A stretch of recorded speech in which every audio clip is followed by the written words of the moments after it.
मांगे क्यों नहीं पूरी होता है भाई? आप लोग बैठे रहिए, जाने देंगे, बाकी कोई नहीं जाएगा। यहाँ पुलिस प्रशासन आया है, बोल रहा है कि ये बात नहीं था, तो हम लोग का भी तो कॉल होकर के नेता वादा क्या था कि हॉस्पिटल में इलाज हुए।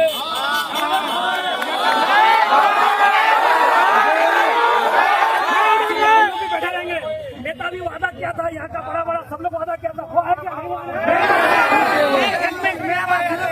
हम लोग को थाना लेके जाएंगे, हमारे मांगे हैं हर किस्म का उपलब्ध नहीं हो जाए तब तक हम लोग का आंदोलन छेड़ गया है और छेड़ेंगे और करते रहेंगे। उसके बाद नौजवान साथी हम लोग केरल, पानीपत, दिल्ली, अहमदाबाद, सिक्किम में मेहनत का रोजी रोटी कमा के खाते 4000-5000 किलोमीटर दूर, वहाँ कोई किस्म का हादसा हो जाता है, बहुत दुख होता है मेरे भाई। आखिर कब ग्वालपोर में कमाने का रोजगार होगा? क्या हमेशा हम लोग बाहर ही कमाएंगे? आखिर ग्वालपोर के जिम्मेदार हजरात, नेता से लेकर यहाँ के एडमिनिस्ट्रेशन